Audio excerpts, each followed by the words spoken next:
Bahan pembelajaran 1.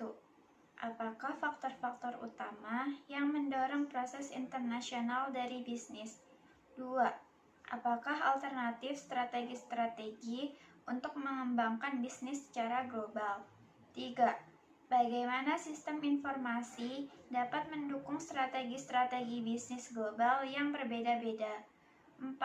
Apakah tantangan-tantangan yang ditimbulkan oleh sistem informasi global dan solusi manajemen bagi tantangan-tantangan tersebut? 5. Apakah permasalahan dan alternatif teknis untuk dipertimbangkan ketika mengembangkan sistem informasi internasional? Pertumbuhan sistem informasi internasional. Mengembangkan arsitektur sistem informasi internasional. Arsitektur sistem informasi internasional atau International Information System Architecture terdiri atas sistem informasi dasar yang diperlukan oleh organisasi untuk mengordinasikan perdagangan di seluruh dunia dan aktivitas-aktivitas lainnya.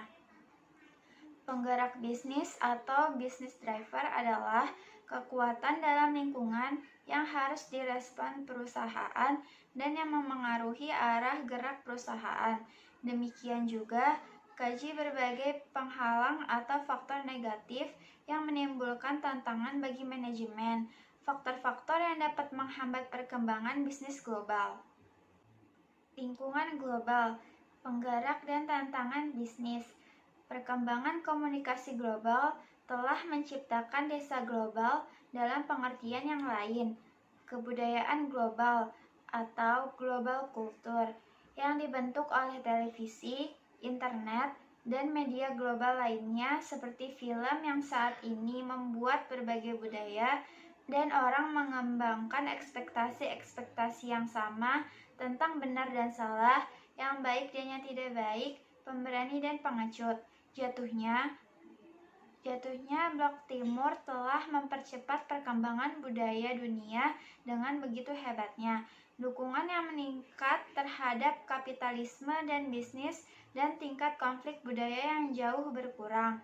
Tantangan bisnis di tingkat budaya, partikularisme, penilaian dan tindakan berdasarkan pemikiran yang sempit atau berdasarkan karakteristik pribadi dalam bentuk apapun, seperti agama, kebangsaan, etnis, regionalisme, posisi geopolitik.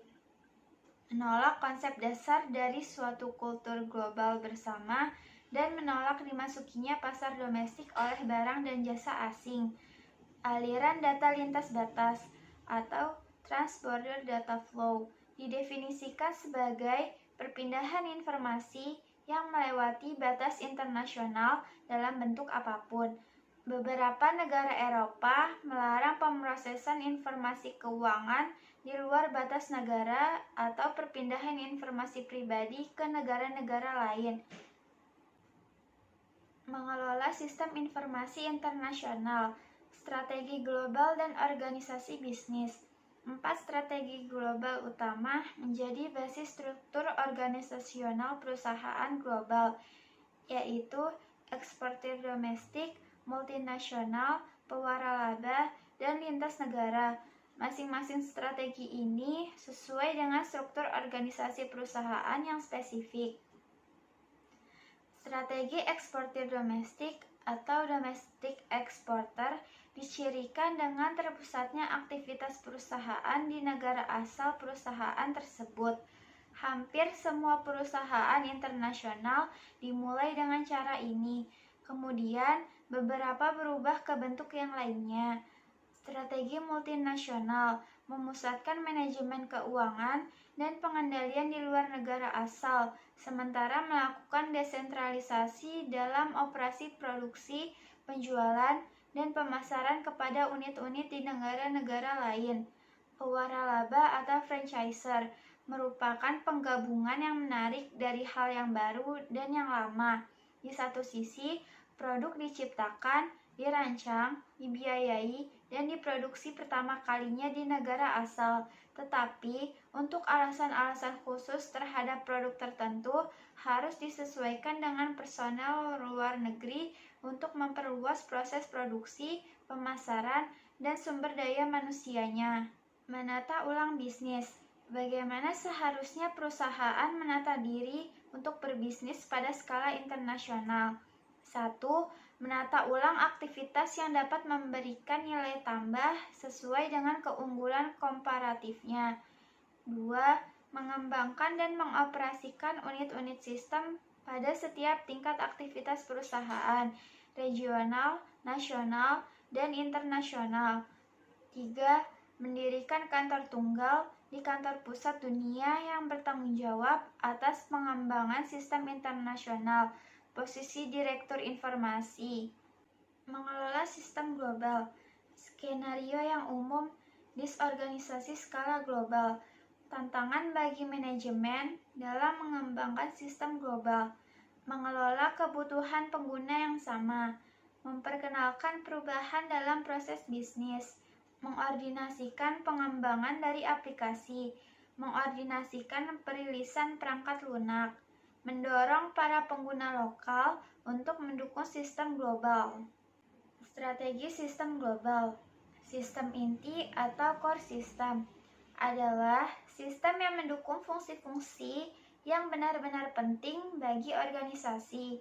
Sistem yang lainnya harus dikoordinasikan secara parsial karena sistem tersebut berbagi elemen penting, tetapi tidak harus benar-benar di berbagai negara. Mendefinisikan proses bisnis inti. Cara mengidentifikasi proses bisnis inti ini adalah melakukan analisis proses bisnis. Bagaimana pesanan pelanggan dicatat, apa yang terjadi dengan pesanan tersebut setelah dicatat, siapa yang memenuhi pesanannya, bagaimana cara mengirimkan pesanan tersebut kepada pelanggan, bagaimana dengan pihak pemasok, apakah mereka memiliki akses ke sistem perencanaan sumber daya produksi sehingga dapat memasok secara otomatis.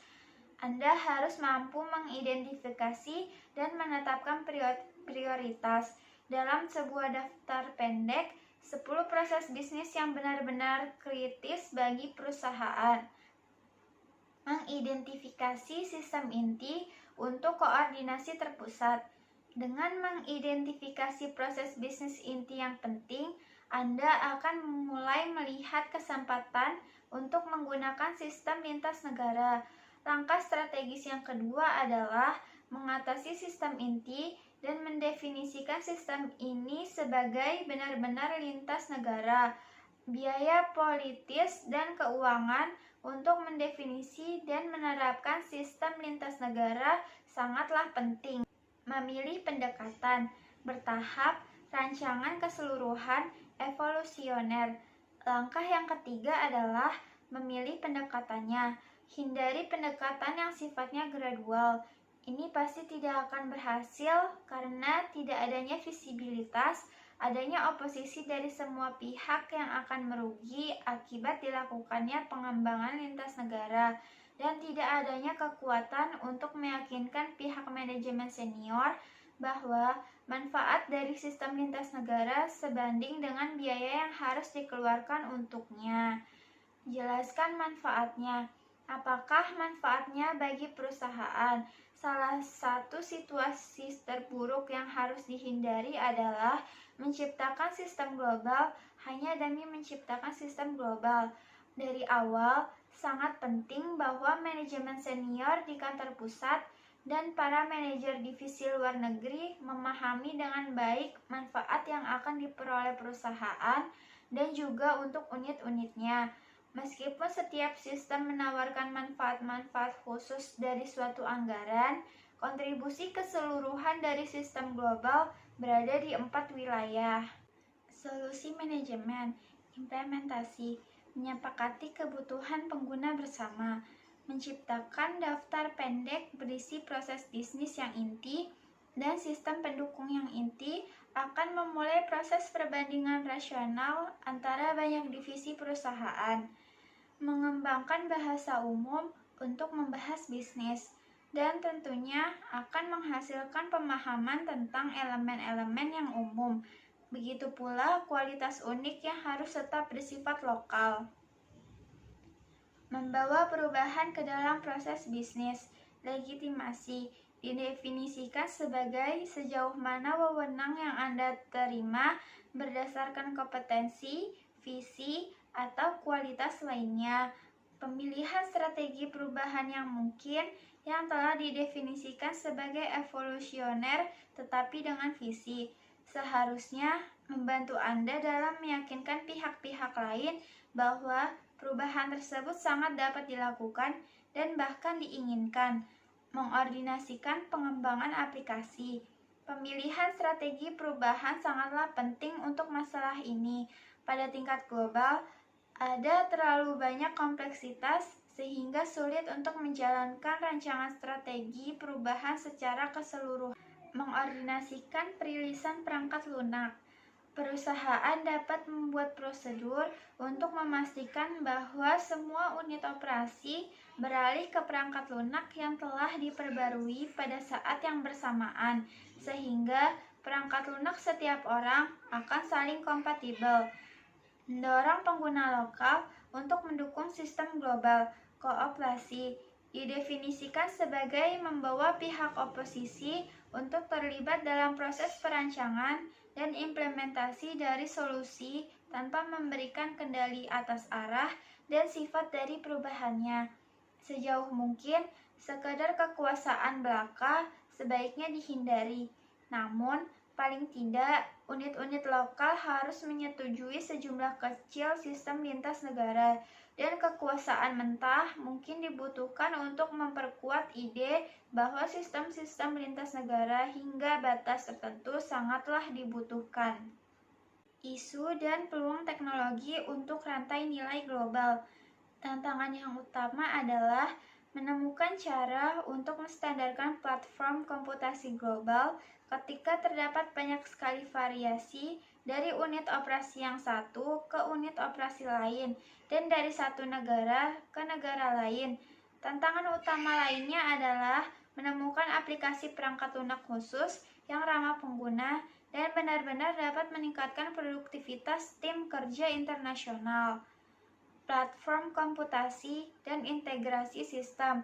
Perkembangan arsitektur sistem informasi lintas negara yang didasarkan pada konsep sistem inti menimbulkan pertanyaan mengenai bagaimana sistem inti yang baru akan cocok dengan sejumlah aplikasi yang ada yang telah dikembangkan di seluruh dunia oleh divisi-divisi yang berbeda, orang-orang yang berbeda, dan untuk jenis-jenis perangkat keras komputasi yang berbeda.